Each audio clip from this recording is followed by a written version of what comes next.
Hey everyone, I'm here to talk to you about authorization and typically about how Google built their internal authorization with something called Zanzibar and how you can as well. My name is Sohan Maheshwar. I live in Amsterdam, work in a company called authZ.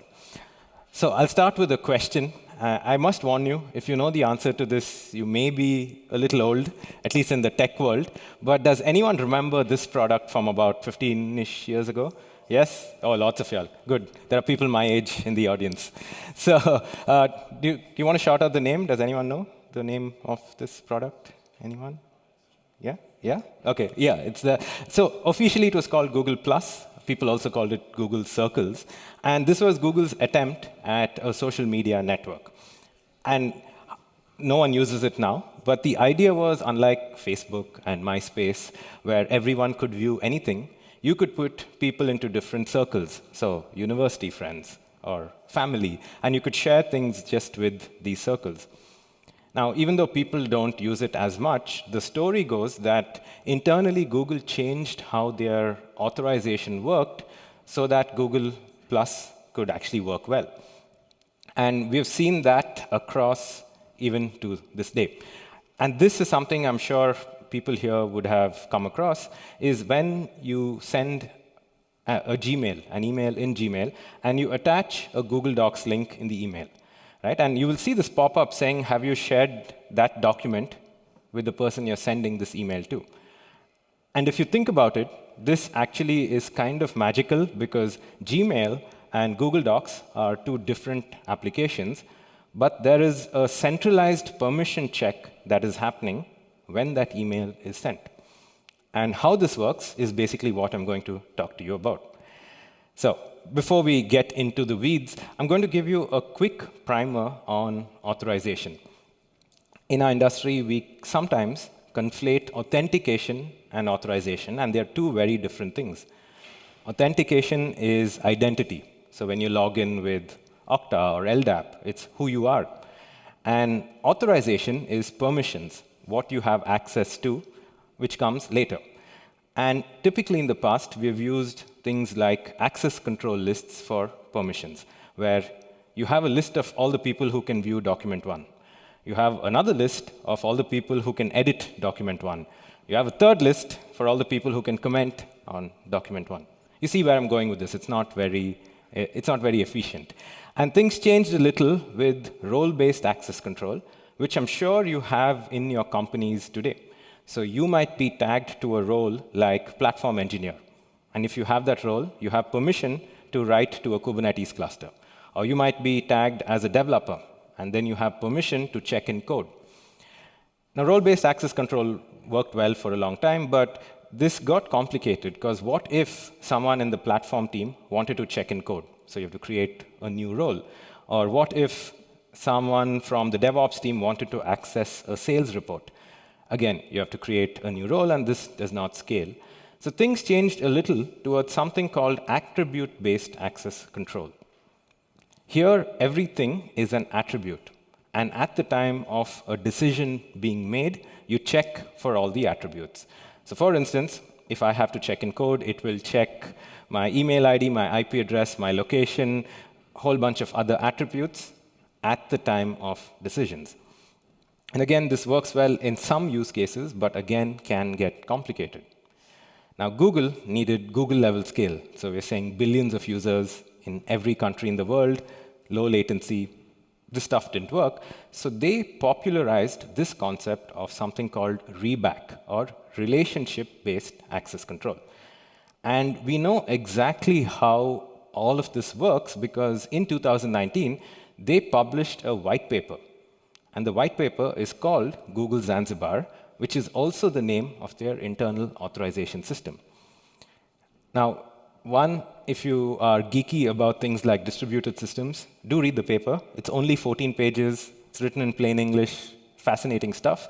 But I'll give you a quick thing today. This paper is interesting for many reasons, because in the title, right here, the first word is consistent. And for those of you all who have worked in databases or distributed systems, you will know that achieving consistency at a global scale is a very hard challenge. So that's interesting. Two is, in 2019, they said they could do more than 10 million client queries per second. I'm sure that number has increased since then. If you're a dev or a platform engineer, it's just an API, so it makes it easy to use. And it popularized this concept of relationship-based access control, or ReBAC. So what is ReBAC? The idea of ReBAC is, instead of having lists or attributes, everything is represented in terms of a relationship between one thing and another. So for example, you have a document. That document exists in a folder. That folder has viewers. So there is a relationship between a person and a document, or a person and a folder.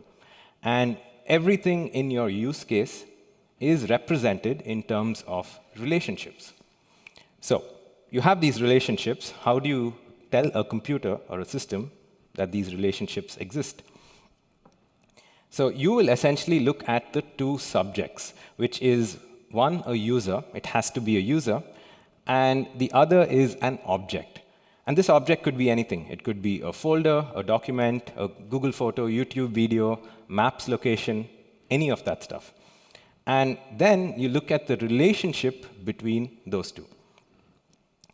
The examples can be, a user can be a member of a group, a user can be an editor of a document, or an uploader of a video. And say tomorrow Google comes out with a new product, they will also have a relationship to another object that they can represent in the system. So you have these users, you have these objects, you have the relationships between them. You can represent them using something called a tuple. Right? And again, this is defined in the Zanzibar paper. How you read this is you start at the hashtag and start at what's on the right. So here, you would say user number 3 is owner of document 123. So anytime a new relationship has to be added to a system, you just add a relationship tuple. Now, this format is flexible because objects can relate to other objects, but objects can also relate to other objects' relations. A little confusing, but let's take a look. In this, you would say the group security is a member of group engineering. Now, think back at your own workplace. Maybe you've definitely actually had like a reorganization where suddenly your team reports to a different team. And earlier, with role-based access control, that would be hard. You have to change roles, you have to change permissions. But here, it's just a matter of saying, oh, group security is now a member of group platform. And it would then start reflecting that change. So you can see how it gives you flexibility when things change. So we have these tuples, we have these relations. What are we doing with all of this data? The idea is to build a graph, or a directed acyclic graph with all of this data. Again, going back to our standard Google Docs example, you have a document, you have readers, Fred and Kim, and you have writers, Jill. You'll notice one thing here, which is this little dotted arrow between reader and writer, which says that all people who write can also read the document. Now, suppose the requirements change. You're like, OK, we have a document, but hey, I want to add an option to add an organization to the structure. Well, then you just write a new relationship tuple, which gets represented in this graph. So you say, I'm adding an organization. That's the name of the organization. The organization has an admin, and you add admins. And again, you will see this dotted arrow saying all people who are admins are writers. And we know that all writers are also readers. The idea by building this is, one, of course, it's more efficient to go through a graph when you have large amounts of data. And you represent users, objects, relations, permissions with different nodes in the graph. So when a permission check comes, say you have to access a Google Doc, this is what happens. There is a permission check to say, can Jill read some document? So how it works is you have to see if there is a one way to go from some document to Jill via reader. So in this case, some document, you see who the direct readers are, Fred and Kim. Not really. Then you go to writer, and you say Jill, yes. And there is this dotted line. So Jill can read this document because there is a unidirectional way to get from some document to Jill via reader. Similarly, if a permission check says, can Fred write to the document, there is no unidirectional way to go from some document to writer to Fred, and hence Fred cannot access or cannot write to this document. So anytime if you have accessed anything in Google, this is what's happening behind the scenes. Now the question I get asked is, all of this is great, but surely this does not scale to the level of Google. Like, how does that work? And if you read the paper, there is mostly it's about how they actually achieve scaling. I feel that's an entirely different talk, but I will give you the TLDR, the 5-minute summary, and you can break it down into two things. One is everything is aggressively broken down into sub-problems, and two, they try and cache and get results from cache as much as possible. Right? So let's see how that actually works. We'll go back to our standard example, Google Docs, which is, let's check if Jill can read some document. If you think about it, this actually is a union of 3 problems. This is the first problem. Is Jill a direct reader? The answer is no. The second problem is Jill a writer? The answer is yes. And the third problem is Jill an admin? And the answer is no. So in effect, there are 3 different sub-problems as part of this one problem. And how the Zanzibar system works is it makes this check first and says no, makes this check first and says yes, and then it stops the rest. But remember this because I'm going to come back to this part. In most cases, it stops here. The cool thing is, this problem has already been solved. Who are the readers? So that is added to the cache. So say immediately after this, say Kim tries to read the document, it does not actually go through this entire thing again because we know this result already exists. So that is stored in the cache. The key aspect of the paper is exactly this part, which is an entire section called how Zanzibar breaks down what they call hotspots. I'm going to quote there, and it says, we found the handling of hotspots to be the most critical frontier in our pursuit of low latency and high availability. Again, for the actual data, I think you should read the paper, but again, I'll give you the quick summary. They do 4 or at least 5 cool things that you can maybe take back when you're building architecture, especially in the world of caching. So the first one is, of course, distributed caching using something called a consistent hash. So there are multiple Zanzibar servers running everywhere, and the results of previous reads and access checks are stored in these different servers, which is what I just showed you. This result is already stored, even though that wasn't part of the actual permission check.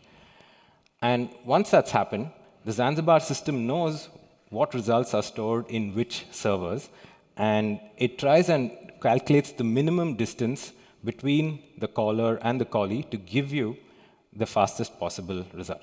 So that is how it does distributed caching. 2 is something called timestamp optimization. Now, every time a request is made or a change is made, there is a timestamp that is attached to that request. And doing this for every micro or millisecond will generate an infinite number of results. So what they do is they round it up to a quantized window. So that window could be maybe half a second or 1 second, and everything is bunched that way. So you can actually have many requests that share the same cache key. So that's exactly what happens. Part 3, Zanzibar completely uses gRPC or RPC calls internally. So anytime there is a hot object, an object that's being accessed frequently, they give it something called a forwarding key. And with that forwarding key, they are able to determine if this is actually something that's being accessed frequently, and they cache it on the sides of the caller and the callee. Google also internally has this load distribution tool called Slicer, which they use to distribute that load evenly based on if it has a forwarding key or not. And lastly, Zanzibar uses something called a lock table, which essentially it's an in-memory structure. So now assume something's gone viral and a lot of people are accessing it. Say 50 people try and access the same document. All 50 of them going through the entire graph will not be optimal. So what they do is they put 49 people waiting, and they get one person and give the result back, and then the other 49 get the cached version of that result. So it essentially avoids this classic cache stampede problem, where too many people try to access the cache before something's cached, and then you end up crashing the system. So that's what the lock table is used. A question, again, I get asked is, hey, look, all this is good, but permissions change frequently. Suddenly someone's added to a document or removed from a document. If you're caching so much, how do you get the latest data? And before that, sorry, I should tell you about the really hotspots, right? So say a video goes viral or something shared with an entire organization.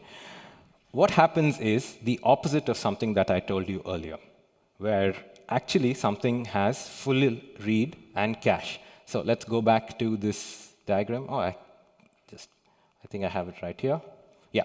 So here, remember when I said that this is actually not completed when you get a result, but if the system determines if this is a really hotspot, this entire read is completed so that the results are actually cached.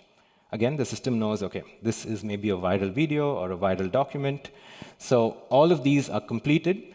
And it does have a trade-off, because it uses more memory and bandwidth for the checks, but the subsequent reads that the other people use are faster. So hence, for a really hotspot, you want to finish all of that. And to basically ensure that there is no staleness of data, right? This is where something called a Zuki is used. The paper doesn't specify what it is, but it probably stands for a Zanzibar cookie. But essentially, when you're making a call, you can actually specify what timestamp you want some data from. So this way, if you say, I want some data that is very fresh right now, it won't actually go to the cache, because the cache data can be stale. So it will give you very fresh data, but will take longer. At the same time, you can say, look, I want very low latency. I don't care about freshness of data. It will actually use this timestamp to give you the cached results. And that gives you a bunch of different options, because one, it gives you control over what you want, but it also gives you how you can trade off latency to freshness, right? And it gives you that control. So every time a change is made, there is a Zuki that is attached to the object control list where the change is made. And lastly, this solves something called the new enemy problem. And again, this is something new in the authorization space, which essentially defines as, say, someone has access to a document, and then they're removed from that document, and then the document changes. This person should not be allowed to access this new document. And that's called the new enemy problem. And with the Zuki, you can actually solve for that. And many past ways we have done authorization, like using JWTs, for instance, actually do not necessarily solve for the new enemy problem. So what did this actually result in? Well, from the paper itself, they say that 500,000 internal RPCs per second were prevented because of how they handle these hotspots. If they didn't implement all of this, they would have 500K more calls, but all of these calls actually go to the different caches that they've installed, thereby making it very low latency and high availability. I think that's pretty impressive. So all of this thing happened in 2019, so it's relatively new. And this actually took the IAM, the Identity Access Management world, by storm, because people didn't know about all of this. And companies like Airbnb and Kata basically re-architected their systems, and they built teams to ensure that they actually used ReBAC and a Zanzibar-like system. At the same time, there were different open source tools as well that essentially gave you implementations of Google Zanzibar. And these are the 4 that are popular right now. There's SpiceDB, there's Ori, there's OpenFGA, and Permify. There might be a couple more as well, but I think these are the 4 popular open source tools that are based on Zanzibar. In my opinion, some do some things slightly differently because not everything was listed in that Zanzibar white paper, but based on your use case, you can check one of them. I can give you a very quick demo of how writing like a use case in SpiceDB would look like.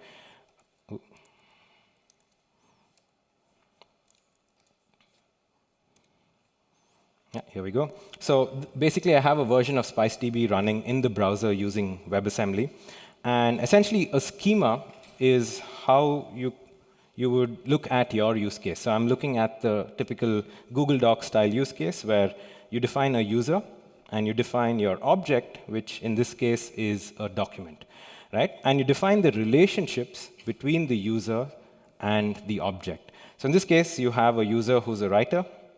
You have a user who's a reader. You could also add like a relation as, say, a commenter, right, if you want. And for each of these relations, you can add permissions. So only a writer can edit a document, but both a writer and a reader can view a document. So once you have a schema that looks at your use case, you can actually add the different relationships using different tuples. So you can say your first doc, we have a writer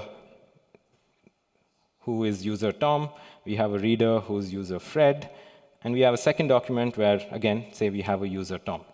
So this is how you would write the different relationships into a data store. And then in your app, you would make an API call to check if Tom can read the document or write to the document. There is a CLI tool which I can use for the demo, so I can say something like schema read, and let me just increase it. Yeah, so this is what the schema looks like, which is what I just showed you.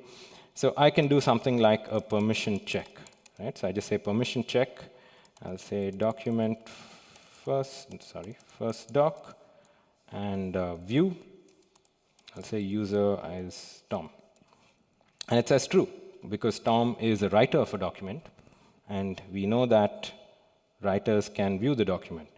And you can actually just add an explain flag here to see how the traversal of the graph actually happens, right? So it first looks if Tom is a direct reader, which is no, but Tom is a writer, and that is yes. Similarly, you can, let's do something else, right? We will do a permission check. Actually, let's see, help here. It is, yeah.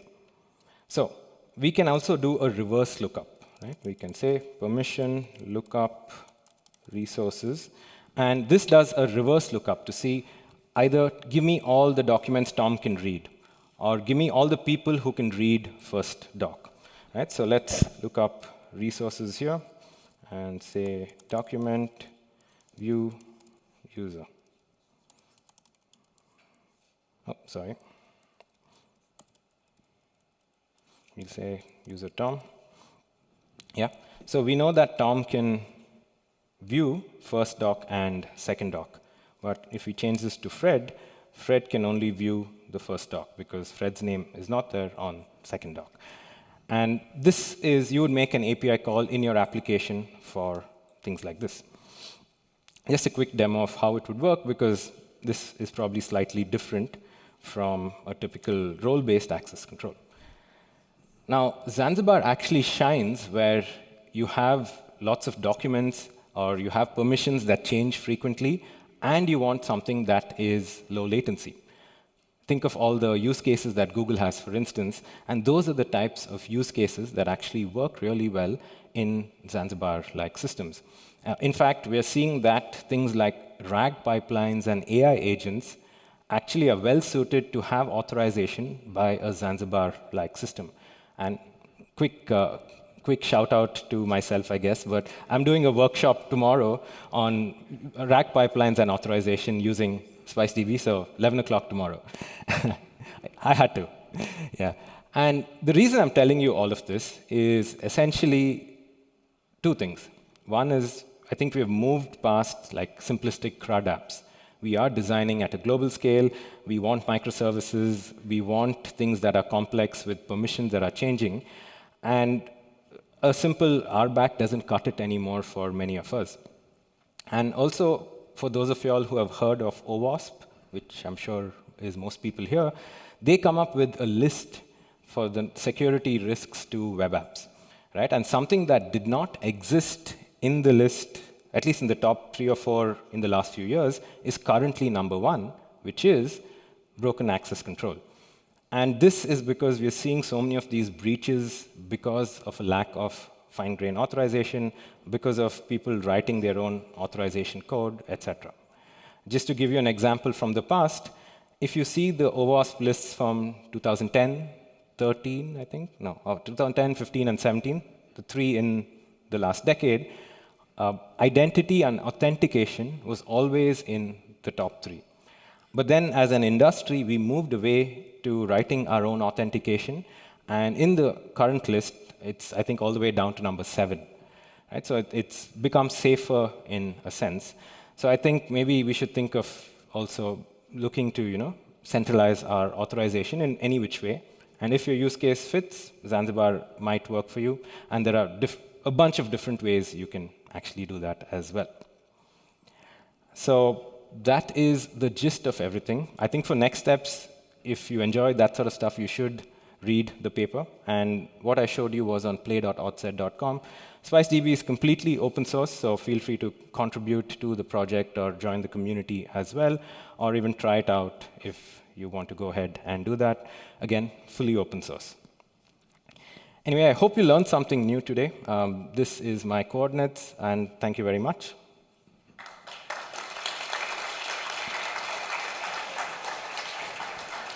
I have a couple of minutes for questions, so if anyone has any questions, feel free.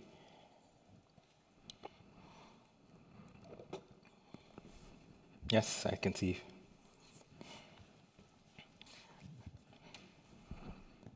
Thank you. Thank you for the talk and for bringing Zanzibar up again. One question about integration. You said use it in your application code. Is this principle, or are these principles also usable in, for example, together with OPA, so with external policies and external, I would say, decision gateways, so like, yeah, something like that. Yeah, good question. So policy engines work slightly differently from like a Zanzibar-like system, right? Like so OPA, Cedar, which is AWS, all of these things are classified as policy engines, which have like a policy and a policy language, and you write something in like a formal language, and then there's a decision point where a decision is made. So Zanzibar works very differently from that. However, there are ways to model ReBAC in a policy engine, right? So you can think of ways that you can model a relationship-based access control system in a policy engine. It's not necessarily the most elegant way, in my opinion, but you could do that. But the way Zanzibar works is very different from a policy engine. And I think Zanzibar systems have like advantages where it works well in certain use cases. I think policy engines have advantages or use cases where it works really well. So, really depending on your use case, you can choose one or the other. There was, I think, a question from the back as well, maybe? Yes.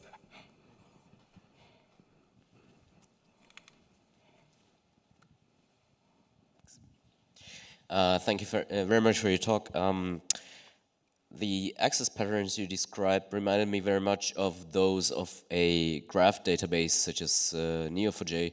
I was wondering if Zanzibar or any tool that you mentioned are actually based on a system, on a graph database, for instance.